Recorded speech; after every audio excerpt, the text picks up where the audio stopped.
설교하겠습니다. 지난 시간에 구원이란 무슨 말씀을 드렸는가 하면 구원은 단순히 우리가 어느 한 시점에서부터 출발하는 게 아니라 구약에서부터 이해를 해야 된다 이렇게 말씀드렸습니다.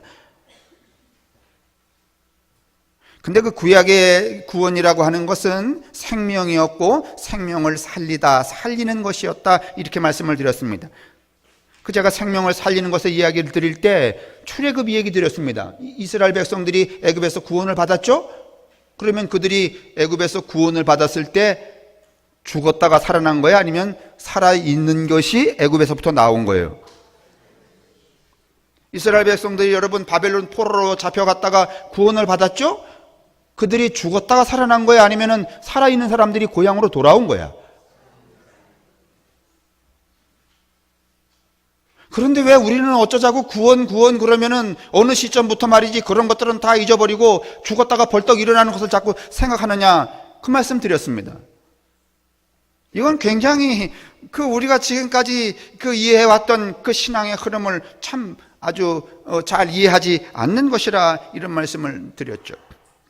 그래서 제가 지난 시간에 맨 마지막에는 무슨 말씀 드렸는가 하면 우리가 적어도 구원을 이해하려면 예수 이전의 시대의 구원이 무엇인가, 유대교에 말하는 구원은 무엇인가, 그 다음에 예수님이 십자가에 달려 죽으시기 직전 공생애 동안에 말씀하셨던 구원은 무엇인가, 그 다음에 세 번째로는 예수님이 죽은 이후에 부활하신 다음에 말하는 구원은 무엇인가, 이런 세 가지 관점에서 구원을 봐야 된다 이런 말씀으로 드렸습니다.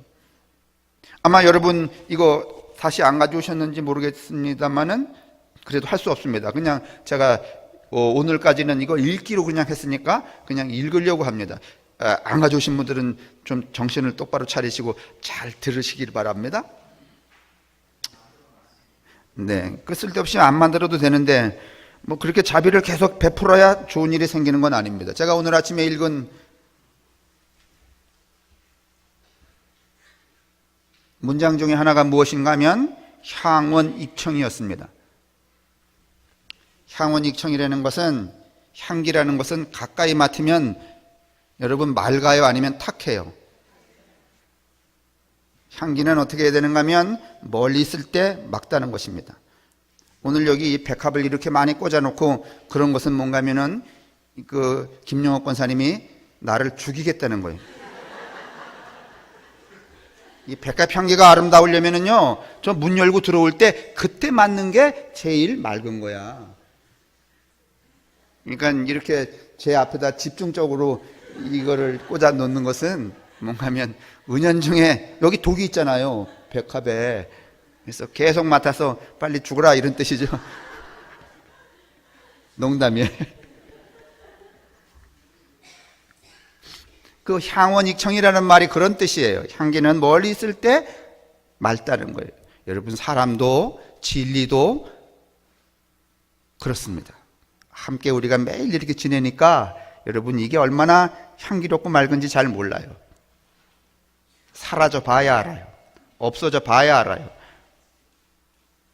이게 얼마나 가치 있는 것인가를. 자, 이제 9페이지 보겠습니다. 신명기 30장 19절에서 20절은 시내산 계약에서 수여된 율법 선포의 맥락에서 선포된 것입니다.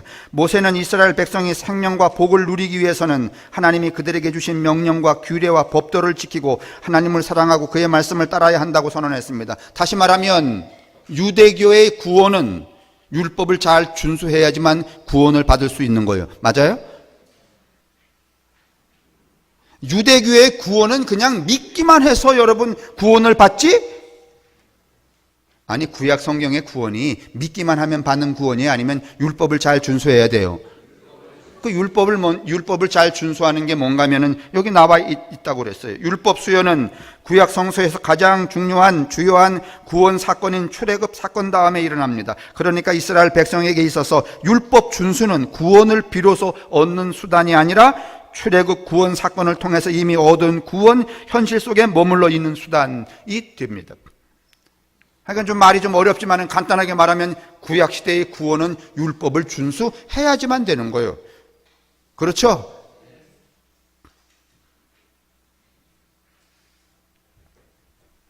이스라엘 백성은 율법을 준수하고 하나님을 사랑함으로써 하나님이 주신 생명과 복을 상실하지 않고 계속 누리도록 되어 있습니다. 그래서 구약 성경 가만히 보면은 이스라엘 백성들이 매일 죽고 연병에 걸리고 포로로 잡혀가는 이유는 왜 그랬는가 하면 율법을 잘 준수하지 않았기 때문에. 그래서 계속해서 지도자들이 말하잖아요. 하나님께로 돌아가라, 똑바로 지켜라. 그게 구원의 방편이기 때문에 그랬습니다. 그런데 여러분, 이게 이제 예수 이전의 유대교의 구원이었다면 예수님이 살아계신 그 공생애 동안의 구원은 뭔가 하면 요한복음 1장 4절에서 우리가 볼 수 있습니다. 예수 그리스도가 어떤 분이신지를 생명이라는 개념을 사용하여 요약한 것입니다. 예수 그리스도 안에 생명이 있었고 이 생명은 곧 사람들이 빛이었다고 했습니다. 예수 그리스도 안에 있는 생명은 모든 피조물들에게까지 미친다는 것을 뜻하는 셈입니다. 다시 말하면 유대교의 구원은 율법을 준수하는 거였는데 예수님이 살아계실 때의 구원은 누가 곧 구원이야? 예수 그리스도. 그러니까 예수님 살아계실 때는 다 누구를 쫓아다녔어야 돼요? 예수를 따라다녔어야 되잖아요. 그가 구원이니까, 그가 빛이니까. 그랬죠? 그러면 예수님이 돌아가신 다음에 고린도전서 15장 45절은 예수 그리스도는 부활하심으로써 이제 살리는 영, 곧 살리는 능력을 행사하시는 영적 존재가 되셨다고 그렇게 말합니다. 그러면 예수님이 돌아가신 다음에 부활은 뭔가 하면은 뭐 하는 거예요? 살리는 영으로서 작동하는 거예요. 자, 이 세 본문이 구원의 내용으로 제시한 공통 요소는 무엇인가 하면 생명입니다. 생명. 생명이란 무엇이며 생명은 과연 신구약 성서의 구원의 내용을 표현하는 적절한 개념일까? 우리말에는 죽다는 자동사와 죽이다는 타동사가 동일한 어근에서 만들어졌다고 말씀을 제가 지난 시간에 드렸습니다. 자동사에서 만들어진 명사는 죽음 또는 죽기이고 타동사의 명사형은 죽임 또는 죽이기입니다. 우리말과 마찬가지로 히브리어에도 동일한 어근에서 만들어진 죽다, 죽이다, 죽음, 죽기, 죽임, 죽이기의 대응짝이 있습니다. 유감스럽게도 그리스어나 라틴어의 동일한 어근에서 조성된 이러한 종류의 대응짝이 없기 때문에 번역 과정에서 히브리어에 담긴 본래의 의미가 많이 손실되었다고 볼 수 있습니다. 다시 말하면 변했다. 앞에 뭐 복잡하게 설명을 했는데 여러분 이해하시려면 어려우니까 변했구나 이러시면 됩니다. 신명기 30장 19절이 내가 생명과 사망과 복과 저주를 내 앞에 두었다는 말씀을 살리기와 죽이기와 복 내리기와 저주하기를 이스라엘 백성 앞에 두었다는 뜻으로 이해하는 것이 원문의 의미에 더 가깝다, 그런 말입니다. 32장 39절에서 하나님께서 말씀하시기를 내가 죽이기도 하고 살리기도 하면 상하게도 하고 낫게도 한다, 이렇게 말씀합니다. 하나님의 이러한 활동을 명사형으로 바꾸어 표현하면 죽이기와 살리기이고 상하게 하기와 낫게 하기, 이렇게 말할 수 있습니다. 신구약 성서에서 생명의 반대는 죽음이라는 정태적 상태가 절대로 아닙니다. 우리는 생명 그러면 죽음. 제가 다음 시간에 다음 주일날 설교하려고 하는 거 하나 있는데 우리는 믿음 그러잖아요. 믿음이라는 게 음은 여러분 소리 음자, 음악할 때 음이에요. 믿음 할 때. 밑은 뭐야? 위 아니면 바닥. 밑이 뭐냐고, 밑. 바닥이잖아요. 그게 원래 우리 제가 북한에서 나온 우리말 어근 사전 보니까 믿음이 밑음이야. 그러니까 다시 말하면 밑에 소리야. 그게 믿음이야. 다음 시간에 내가 말씀을 드릴 텐데, 그래서 내가 다음 주일 제목은 뭐로 적어놨는가 하면 당신은 밑에 소리가 있습니까? 이렇게 정해놨어요. 그 믿음 얘기하려고 그러는 거예요. 그런데 여기 여러분 우리가 생각할 때 그 믿음 얘기할 때 제가 드리는 이야기지만은 믿음의 반대가 뭐겠어요? 믿음의 반대가 안 믿음? 믿음의 반대가 불신? 믿음의 반대는요 두려움입니다. 두려워하지 말라. 너는 나를 어떡하라? 믿어라. 이렇게 말해요. 성서는. 그러니까 믿음의 반대는 뭐 하는 거야? 두려워하는 거예요. 근데 우리는 여기 생각할 때 생명의 반대가 죽음이라고 이렇게 생각을 하는데 그렇지 않습니다. 성서에서는 천수를 다한 후에 다다르는 죽음을 생명을 부정하는 반대로 보지 않고 삶의 자연스러운 일부로 받아들입니다. 늙은 노인 시몬이 아기 예수를 팔에 안고 주님, 이제 주님께서는 이 종을 세상에서 편안히 떠나게 해 주십니다 하고 하나님을 찬양합니다. 누가복음에 성서는 순탄한 자연적인 죽음 자체를 문제 삼지 않습니다. 요한복음은 생명을 예수 그리스도가 제공하신 구원의 내용을 표현하는 주요한 용어로 채택하고 있습니다. 까맣게 만들어 놓은 글씨 읽으세요. 시작.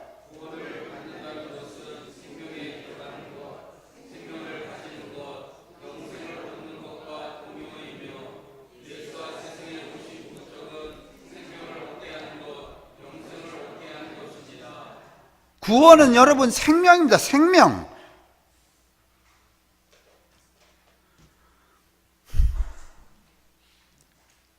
근데 여러분, 우리가 지금 하루하루 살잖아요. 뭘 먹고 마시고 뭐 낙지도 먹고 오징어도 먹고 막 이러는데, 먹으면 먹을수록 생명이 풍성해지고 유지 보존될까요? 아니면 낙지를 많이 먹으면 먹을수록 생명을 갉아먹는 걸까요? 내 얘기는 아닙니다만 요즘에 그런 거 나오잖아요. 낙지 많이 드시지 말라고. 왜냐하면 낙지가 뻘에서 뭘 많이 주워 먹었는가 하면은 미세 플라스틱. 그래서 낙지를 많이 드시면 플라스틱을 이렇게 숟갈로 떠 드시는 거래. 그러면 우리의 생명이 풍성해지는 거야? 아니면 갉아먹어지는 거야?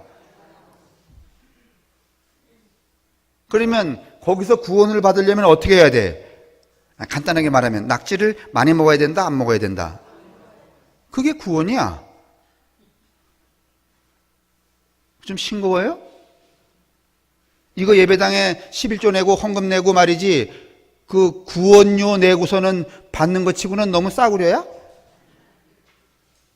그래도 내가 헌금 냈으니까 말이지, 무슨 낙지 이런 거 말고 완전히 그 시공을 달리하는 존재의 다른 차원으로 슉 가야지만 뭐 이렇게 값을 하지. 그러면 여러분, 그런 걸 구원이라고 치면 여러분이 내는 그 값은요, 헌금은 똥값이야.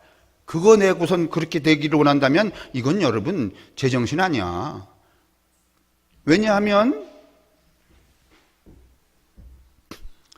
요즘에 여러분 저 우주여행 하는 거 나왔잖아요. 미국에. 나왔다 그래 여러분. 미국에 그 우주여행, 그러니까 우주선을 타고선 여행을 가는 게 여러분 이제 이 개인 여행 모금도 받아요. 그러면 한 번 여러분 갔다가 말이지 2박 3일 이렇게 우주에 갔다가 돌아오는 게 얼마인지 알아요? 비용이? 심장원님 얼마쯤 갈까요? 그냥 대충 해보세요. 그냥 뭐 우주여행 하려면 그렇게 많지 않아요. 그러면 10억이라고 합시다. 김정기 권사님, 김종기 권사님 10억 내야지만 2박 3일 동안 갔다가 다시 오는 거야. 근데 구원이라는 것은 갔다 오는 거야? 아니면 완전히 다른 세계로 가버리는 거야? 근데 그것을 내는데 우리가 내는 헌금이 10억 돼?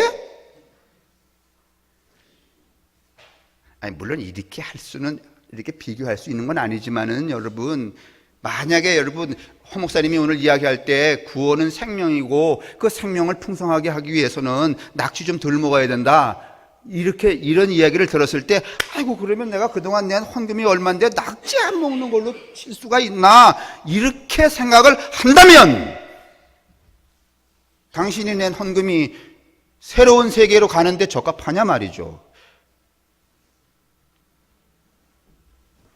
예수 그리스도 자신이 생명이며 그의 살과 피는 생명을 주는 양식입니다. 공관복음서는 하나님의 나라라는 개념이 예수 선교 활동의 주요 내용을 구성하는 것으로 나타나는 것과 대조적으로 요한복음은 하나님의 나라라는 용어 대신에 영생이라는 용어를 사용합니다. 공관복음서에서는 영생에 들어가다는 표현과 하나님 나라에 들어가다는 표현이 같은 의미로 사용되고 있다고 마태복음, 마가복음, 누가복음 여기다 써놨어요.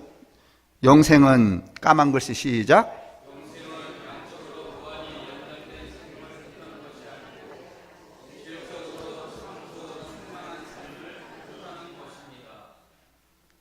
여러분이 좀 이 문장은 새겨봐야 되지 않겠어요?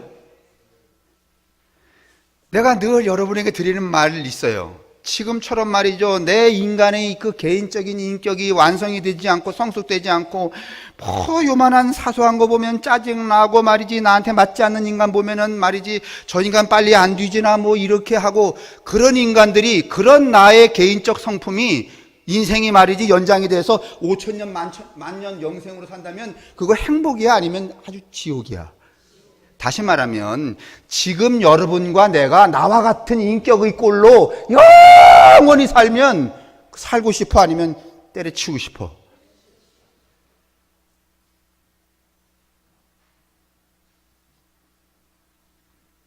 그래서 영생은 양적으로 무한히 연장된 생명을 뜻하는 것이 아니고 질적으로 참으로 충만한 삶을 뜻하는 것이다.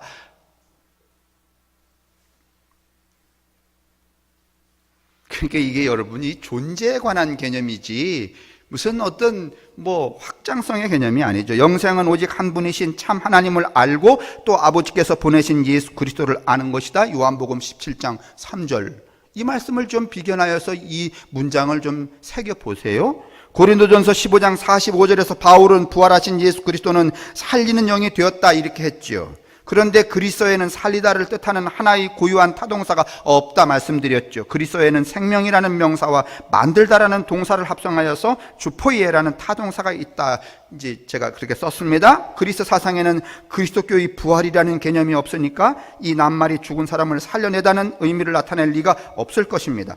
이 그리스도 낱말은 다시 말하면 우리가 여러분이 생각하시는 것처럼 이 다음에 죽었다가 살아나는 것이 구원이다, 이런 개념이 존재하지 않았다는 거예요. 그러면 이게 뭐냐? 우리가 그동안 믿었던 건 들어보세요. 이 그리스도 낱말은 살아있게 하다, 활기차게 하다라는 말을, 이 주포예라는 말을 뜻하는 것이었어요. 그런데 바울은 고린도전서 15장에서 장차 죽은 사람들의 부활이 있다는 사실을 논증하는데 그리스도의 부활 사건을 논거로 끌어댑니다. 성경에 없다는 얘기 아니에요? 고린도전서에 나와요. 그런데 예수 그리스도의 부활은 종말에 있을 죽은 사람들의 부활의 첫 열매인데 그는 부활하신 분으로서 살리시는 영이 되셨다. 바울은 그렇게 말합니다. 죽은 사람들이 부활이 있다는 사실을 논증하는 고린도전서 15장의 문맥에서 살리다라는 그리스도 낱말은 죽은 사람을 살려내는 예수 그리스도의 능력을 표현한다고 풀이해야 할 것입니다. 그렇지만 부활하셔서 살아계신 예수 그리스도는 단지 죽은 사람들을 살리시는 능력을 행사하기 위하여 대기하고 계시는 것이 아니라, 여기 보세요. 자, 예수님이 죽었다 부활하셨죠? 그러면 지금 예수님은 딱 이제 우리에게 구원을 주려고 대기하고 있어. 저 인간이 언제 죽나? 왜냐하면 죽은 인간은 어떻게 해야 부활이 되니까. 그러면 전현숙 권사님이 죽기 전까지는 예수님이 뭐 하고 있어야 돼? 뭐 하고 계셔야 돼? 아니, 우리가 갖고 있는 이 구원론이 이런 거라면 내가 죽기 전까지 예수님은 기다리고 있어야 되지 않아요? 뭐 하시려고? 그럼 지금 예수님은 기다리고 계신 거야? 아니면은 그런 거 기다리시지 않고 우리의 매 순간의 삶에 더 큰 생명의 부여를 불어넣어 주고 계시는 거야? 아니, 어떤 게 여러분 기독교 믿음이겠냐고, 이게. 그러니까 보세요. 내가 죽으면 나를 구원하시려고 예수님이 기다리고 계신다고 생각하니까, 그러니까 기다리는 동안에는 나하고 관계가 별로 없으신 거잖아. 그러니까 그동안은 내 멋대로 살아, 안 살아? 죽을 때까지는. 에? 지가 하고 싶은 거, 지가 욕하고 싶은 거, 지가 궁리하고 싶은 거, 이런 거 지 멋대로 살잖아요. 그러니까 오늘날 기독교인이 이 모양 아니야. 안 그래요?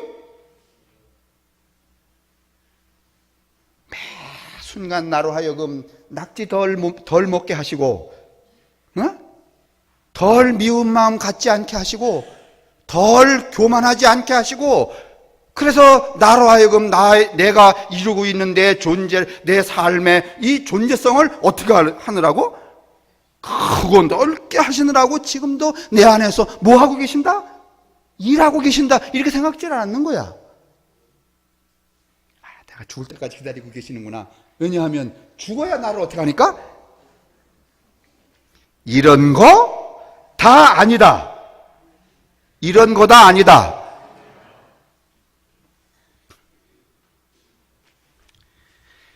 여러분 정말 잘 들으세요. 이거 어디서 들으시겠어요? 잘 이해 안 되시면 또 읽으세요. 진짜.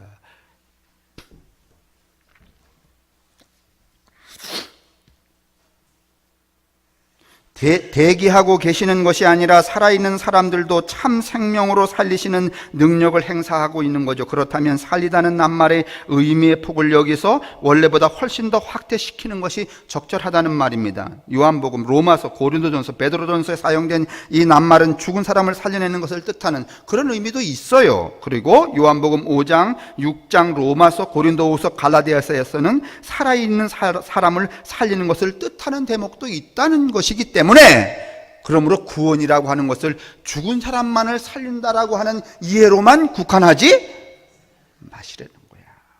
그러면 우리는 지금 산 사람이야, 죽은 사람이야? 산 사람이야. 그러면 산 사람에게 구원이 적용되려면 어떻게 해야 되는 거야? 아니, 지금 우리가 죽었어요, 살았어요?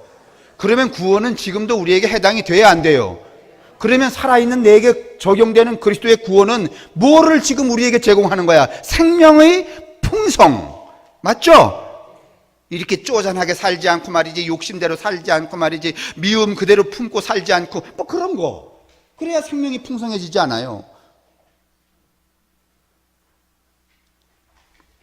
자, 이제 밑에 보세요. 몇 페이지인가? 11페이지 밑에 오늘의 그리스도인들이 무기력한 까닭은 무엇일까요? 그것은 아마도 그들이 받은 구원의 내용물을 그들의 생시에는 절대로 접근할 수 없는 은행 근거에 예치해 두었기 때문일 것입니다. 무슨 말인지 아시겠죠? 구원이 언제 일어난다고? 우리 생각에는 죽은 다음에 생각하기 때문에 뭔가 하면 살아있는 동안에는 예수님이 저짝에서 뭐하고 계셔? 기다리고 계셔. 그러니까 우리 삶에 무슨 변화, 생동감, 그리스도와 같은 그런 큰 놀라운 그런 그 생명의 풍성이 있어, 없어?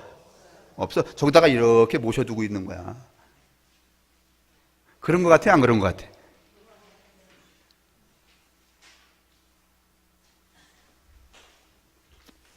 대다수의 그리스도인들은 자기들이 받은 구원의 내용물을 사후에 영원히 천당에 들어가는 비자 획득에 사용할 금전으로 환전하여 뭐 쓰다 보니까 이렇게 똑같은 말이 반복이 됐어요. 말이 안 되는 소리지만은 저 요단강 건너편 천당 입구에 있는 은행에 맡겨둔 채 살아가고 있는 셈입니다. 그러니까 교회를 다녀도 예수를 믿어도 죽은 다음에 부활할지는 구원을 받을지는 모르지만은 지금 사는 꼴은 교회 다니나 안 다니나 또 어떤 인간은 안 다니는 사람보다 더 어떻게? 못해. 왜냐하면 어디다 맡겨두고 있는 거야? 그렇지. 여기다 또 맡겨두면 안 되는 거야. 왜냐하면 은행이 너무 멀으니까. 어디다 맡겼는가 하면 요단강 거기 근방에 있는 은행에다가 이렇게 맡겨두고 있는 거야. 왜냐하면 건너가서 딱 찾아갖고 어떻게 하려고? 할렐루야. 정말 아름다운 생각들 아니에요? 근데 정말 역사적으로 이렇게 살았던 그리스도인들이 어디 있겠어요? 따라서 그들이 받은 구원의 내용물은 그들이 영혼이 천당에 입장할 때에만 효력이 발생할 터이지만은 그들이 살고 있는 현실 세계에는 아무런 영향력도 발휘할 수 없게 됩니다. 왜 이렇게 변질된 그리스도교는 어떻게 생기게 되었을까요? 그래서 햇님 달님 얘기 제가 쭉 썼습니다. 햇님 달님 얘기 다 아시죠? 떡 하나 주면 어떻게 할게? 근데 여러분 안 잡아먹혔어요? 아니면 엄마가 다 잡아먹고 몸뚱이만 남았어? 제 얘기는 이런 얘기예요. 기독교가 긴 2000년의 역사를 오는 동안에 여러 호랑이 새끼를 만났어. 로마라는 호랑이 새끼, 그노시스라고 하는 영지주의라는 호랑이 새끼, 그 다음에 무속이라는 호랑이 새끼를 만나는 동안에 안 잡아먹히려고 계속 떡을 주다가 떡이 떨어지니까 뭐 하나씩 띄워줬어. 그리스도교가 지금까지 내려오는 동안에 호랑이 새끼한테 안 잡아먹히려고 떡 주다가 떡 떨어지니까 뭐 줬어? 엄마가 팔 하나 주고, 왼팔 하나 주고, 뭐 주고, 오른팔 하나 주고, 다리 하나 주고, 그래서 이제 기독교가 다 띄워주고 뭐만 남은 거야? 그 얘기 하려고 그런 거예요, 여러분. 아이고, 참. 안 재밌어요? 애들 같으면 정말 이 햇님 달님 얘기 가지고서 정말 재밌어 할 텐데 여러분은 근데 재미있을 리가 없을 거예요. 왜냐하면 이미 여러분이나 저나 뭐만 남은 사람들이야. 그지? 몸뚱이만 남았어. 뭘 느낄 거야 이거를. 이제 다 떼어줄 대로 떼어주고 말이지. 이 12절 맨 밑에 12페이지 맨 밑에 이웃 마을로 일하러 나선 엄마를 그리스도교에 비긴다면 엄마를 잡아먹으려고 매번 나타난 호랑이는 그리스도교의 최대 적대자에 비길 수 있습니다. 그리스도교가 대항해서 싸워야 했던 이 호랑이는 무엇일까? 그것은 이교적인 로마 제국이 아니었습니다. 그것은 영지주의라는 이름의 괴물이었습니다. 천국의 마루에 도달할 때까지는 엄마의 보따리 속에는 자녀들이 먹고 살아갈 먹을거리가 풍성하게 담겨 있었습니다. 원래 처음 원시 기독교 예수님의 기독교에는요 여러분 인간이 풍성해지는 생명이 풍성해지는 인격이 변해드는 놀라운 먹을거리가 그 안에 있었어요 없었어요? 예수님 때는요. 지금까지 내려오는 동안에 그거 다 띄어서 팔아먹었어 안 팔아먹었어? 그래서 이제는 기독교라는 바구니 들고 다녀봤자 그 안에 먹을거리가 여러분 그래도 여러분이 엄마의 보따리 속에는 자녀들이 먹고 살아갈 먹거리가 풍성하게 본래 초기 기독교에는 있었습니다. 원시 그리스도교가 처음 출발할 시절의 사정이 꼭 이와 같았습니다. 첫째 고개 마루는 제1세기에서 제2세기로 넘어가는 시기 정도라고 볼 수 있습니다. 매 고개를 넘을 때마다 그리스도교는 그 본래의 정신을 하나씩 팔다리 떼어버리는 것처럼 내어버렸습니다. 그리스도교가 손발이 완전히 잘려나가서 기형체로 바뀐 것은 5세기에 소위 말하면 티누스라고 이 사람이 누군가면 여러분이 잘 아는 성 어거스틴입니다. 임마 그러면 안 되지. 이쯤에서 이제 완전히 손발 다리 뭐 했어? 다 띄었어요. 이 어거스틴은 354년에 여러분 북아프리카 지금의 알제리나 튀니지 그쯤에서 태어난 사람입니다. 그의 어머니는 원래 종교가 뭔가면은 마니교입니다. 마니교의 여러분 원류가 뭔가 하면 조로아스터교라고 아주 고대에 등장했던 근데 이 조로아스터교 마니교의 여러분 교리가 뭔지 아세요? 이원론. 천국과 지옥. 여기 보겠습니다. 13페이지 가운데 원시 그리스도교는 유대교의 풍토에서 태어나서 결국에 유대교적 폐쇄적 민족주의의 껍질을 깨치고 나와서 범세계주의라는 가치를 내걸고 이방 세계로 진출을 합니다. 비유하자면 유대교의 토양에 갓 뿌리 내리기 시작한 연약한 나무를 뽑아서 풍토가 전혀 다른 이방 세계라는 황량한 들판에 옮겨 심은 것과 같은 셈이었습니다. 이렇게 선교의 삶의 자리를 옮김으로 말미암아 그리스도교는 얻는 것도 많았지만은 그러니까 결국 제가 무슨 얘기 하려고 하면 이런저런 상황 때문에 팔다리 다 어떻게 했다? 떼었다. 그러니까 기독교의 정체성이 다 흐트러져 버린 거예요. 그게 정점이 언젠가면은 5세기. 누구 때? 성 어거스틴 때. 이게 플라톤 철학 할 거 없어요. 넘기세요. 그 다음에 14페이지 쭉 내려가다가 중간에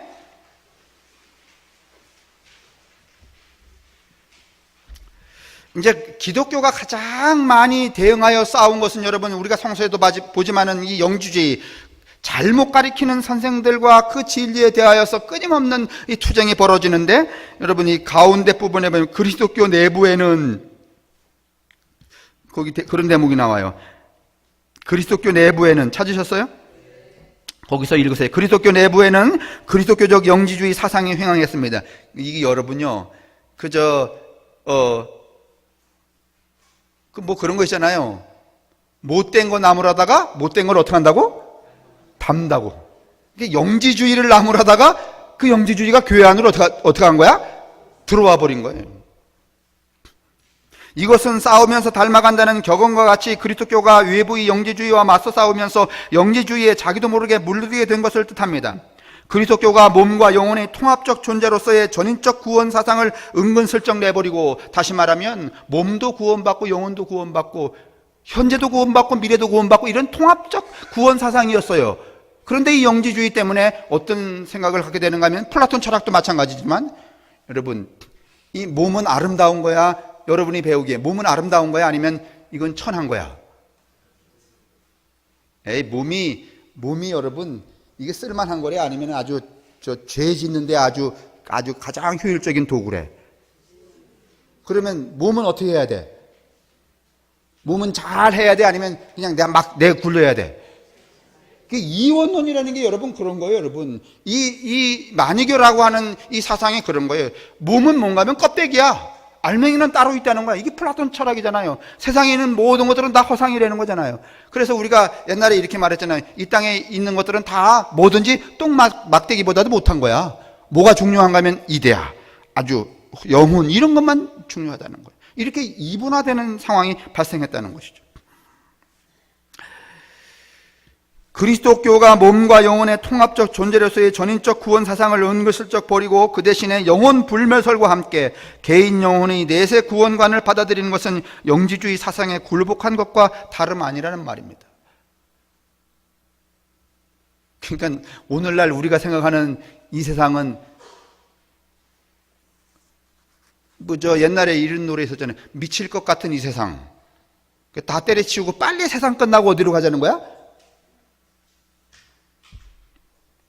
근데 또 요즘에는 미칠 것 같은 세상이지만 빨리 갈 사람은 없는 것 같아. 그죠?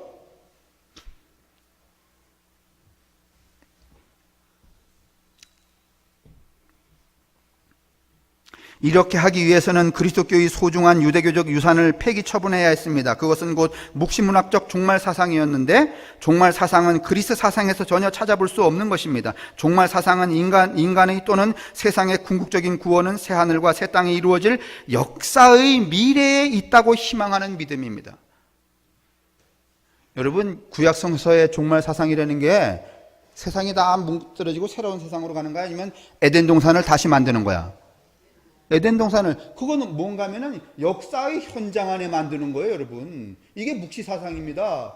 근데 이 조로아스트교, 마니교, 여러분, 이 영지주의가 들어오면서 이 구약의 유대교적 이 전통을 뭔가 하면은 어떻게 해버렸어야 돼요? 폐기, 없애버렸어요.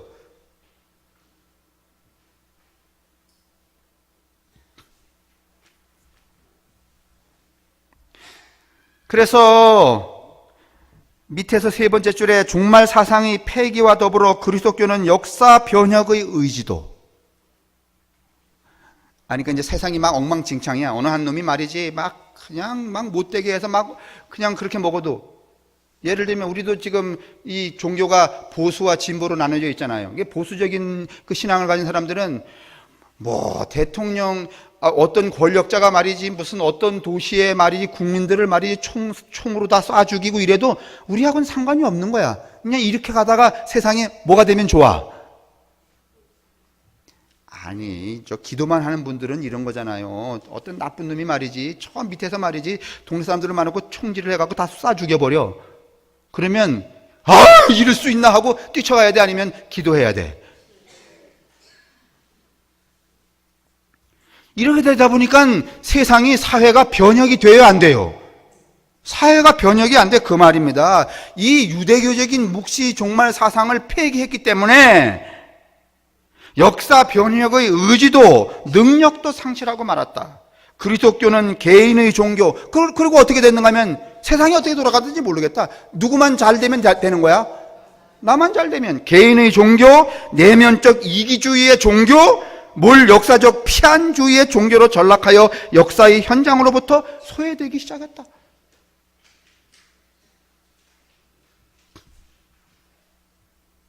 아니, 교회 다니는 사람들이 말이지, 막 기도해갖고 말이지, 복 받았는지는 모르지만은, 받았는지는 모르지만, 그걸 세상 사람들이, 그래, 당신이 그게 건강한 인간의 태도야, 이렇게 신뢰해야 하면은, 신뢰 안 해요. 신뢰 안 하잖아요. 자, 그래서 내가 또 여러분 이제 심심풀이로 여기 식인종 얘기 하나 했어요.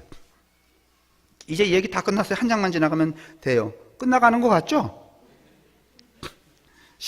식인종이라는 것은 여러분, 식인종이 정말 있을까요? 없을까요?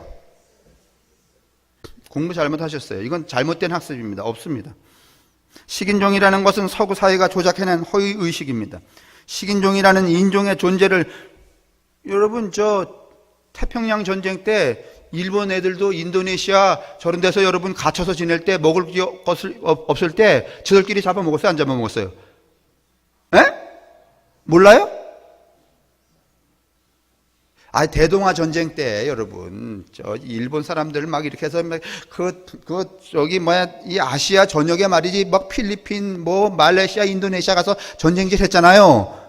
그때 여러분 그 전쟁 말기에 고립이 돼 갖고 먹을 게 없을 때 일본 군들 자기들끼리 잡아먹었어요? 안 먹었어요? 인육 먹었잖아요. 그러면 일본 사람들이 식인종이요? 에? 그러면 식인종이 따로 있는 거야? 아니면 정황이 그러면은 사람 고기도 먹게 돼 있는 거야? 그렇죠. 식인종은 없어요, 여러분.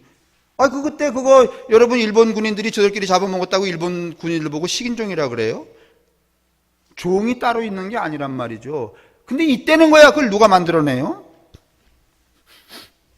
식인종이라는 것은 서구인들의 야만인 세계를 마음대로 정복, 약탈해도 된다는 구실로 이용됩니다. 이러려고 식인종 스토리를 지어낸 것입니다. 그래서 서구인이 이른바 식인종 추장에게 조롱 섞인 목소리로 이렇게 물었답니다. 당신들은 왜 사람을 잡아먹소? 추장이 대답했습니다. 그건 먹고 살기 위해서 그러지요. 당신들은 정말로 이해할 수 없어. 우리는 먹기 위해서 사람을 죽이지만 당신들은 왜 전쟁을 먹지도 않을 사람들을 수천 명, 수만 명씩 쓸데없이 죽이는 거예요?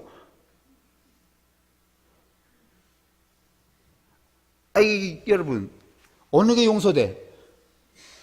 안 먹으면 죽으니까 먹으려고 사람을 잡아먹는 거 하고, 먹지도 않으면서 수천 명, 수만 명을 죽이는 거 하고, 어느 게 더 옳아요?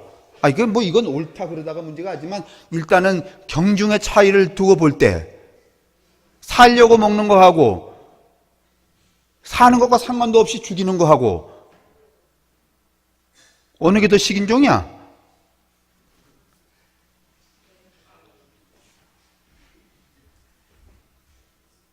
우리는 과연 식인종을 경멸할 자격이 있습니까? 우리 그리스도인들은 우상 숭배를 하지 않는 것을 자랑으로 삼습니다. 그리스도인들이 큰 바위나 나무나 해나 달을 향하여 절하고 빌지 않는 것은 자랑할 만한 한 일입니다. 그러나 남의 사찰에 몰래 들어가서 쓸데없는 얘기는. 그 밑에 보면 하나님 이외에 다른 것을 하나님처럼 섬기는 것을 우상 숭배라고 한다면 오늘의 그리스도인들이 하나님보다 더 높은 자리에 모시는 것이 없다고 장담할 수 있어요? 석가모니 부처의 모가지만 우상이고 여러분 자신이 살아가면서 예수보다 높게 여기는 게 없냐고, 더 가치 있게 여기는 게 없냐고. 그럼 그거 다 뭐예요? 우상이죠. 우리는 소유욕, 명예욕, 권력욕, 지배욕, 독점욕, 이기주의, 물신숭배, 편의주의, 재물 등등 수많은 정신적, 물질적 우상들이 노예가 되어 살고 있지 않습니까? 다시 식인종 추장의 말을 되씹어 봅니다. 우리는 식인종이 아니라고 해서 살인 행위로부터 깨끗한가요? 요즘에 나오는 이 동물 생명학 중에서 여러분 무슨 그 조류 독감이 돌았다. 그러면 닭을 갖다 쓸어 묻는데 얼마나 쓸어 묻어요? 에? 2마리? 그럼 그 수천만 마리가 다 바이러스에 감염된 거야? 아니면 될까봐?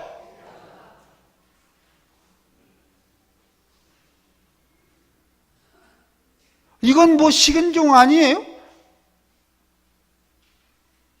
이게 정말 생명의 구원을 받을 사람들이 할 짓이에요? 전투에 직접 참가하여 적군을 죽이는 일에 가담하지 않는다고 해서 살인 범죄에서 깨끗한가요? 공해 물질의 배출, 생활 쓰레기의 양산, 무분별한 농약 사용, 과도한 에너지 소비, 소비주의, 성장 지상주의, 너 죽고 나 사자는 식의 무한 경쟁, 패권주의, 냉소주의, 허무주의, 쾌락주의, 제도적 폭력, 사회적 불의 등등 이런 것들을 묵인하고 방관하는 것은 간접적으로 살인 행위를 하는 것과 다르지 않습니다. 자, 결론적으로 생명은 읽으실래요? 시작.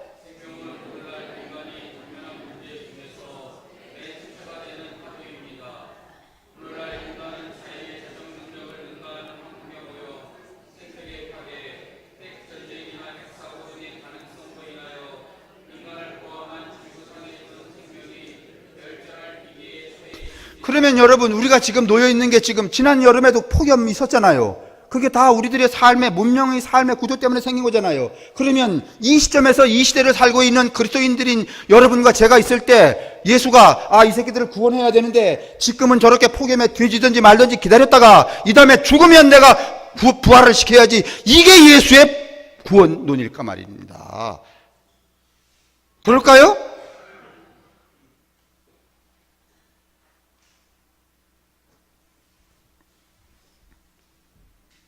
그 다음에 생명운동은 시작.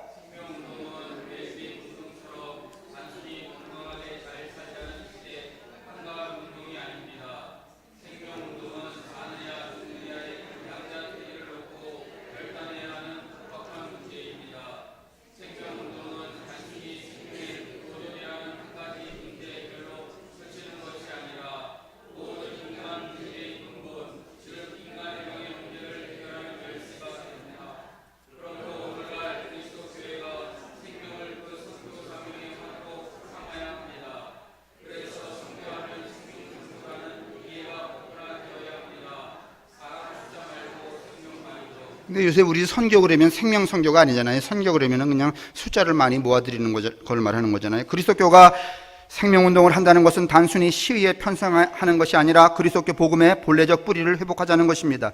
팽이가 돌아가는 현상을 일컬어 팽이가 살았다고 합니다.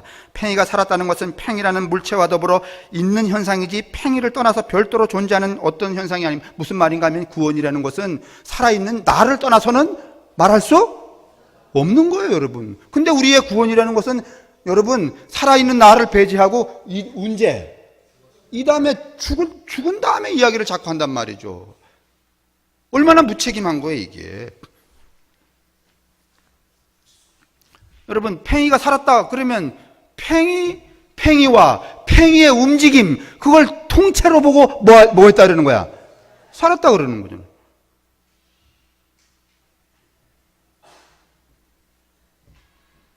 그리스도교는 인간의 구원을 생명 또는 영생이라는 용어로, 이거 여러분 읽으셔야 되겠네. 시작.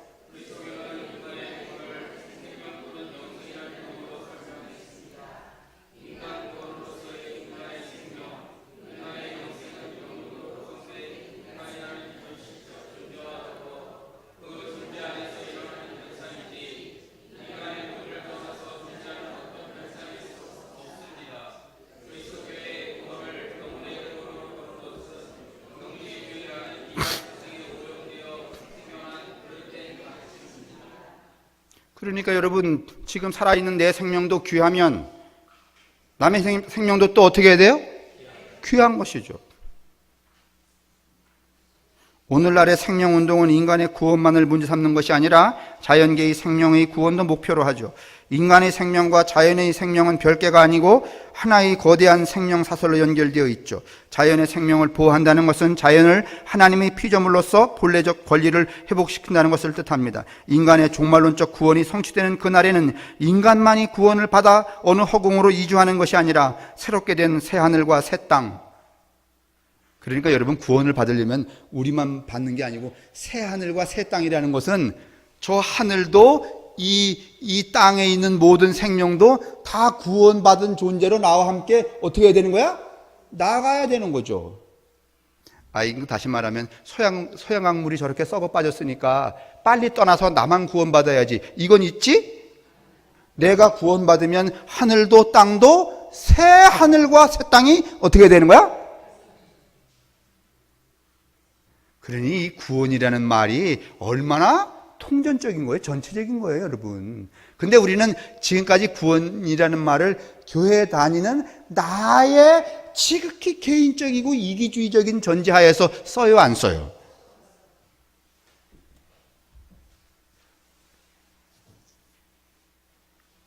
인간의 종말론적 구원이 성취되는 그날에는 인간만이 구원을 받아 허공으로 이주하는 것이 다 아니다. 뭐라고 써놨잖아요, 제가.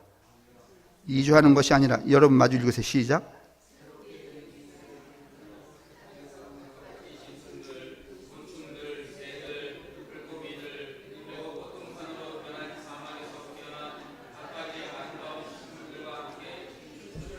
그때 비로소 뭘 했는가 하면 우리가 다 구원을 받았다 이렇게 말해야 되는 거죠.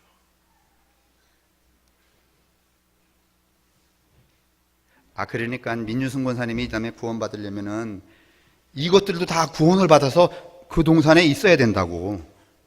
네? 나만 받아서는 안 된다고. 그러니 우리의 책무가, 우리의 믿음이 얼마나 크고 놀라운 것인 거예요. 오늘날 생명 살려 하는 소리 없는 아우성이 사방에서 울려 퍼지고 있습니다. 이 소리 없는 절규를 들을 귀를 가진 사람만이 그리스도의 참다운 제자가 될 수 있을 것입니다. 그가 진정한 그리스도인 교인이 아니겠습니까? 시간이 좀 많이 지났네요. 다시는 이런 방식으로 설교하지 않겠습니다.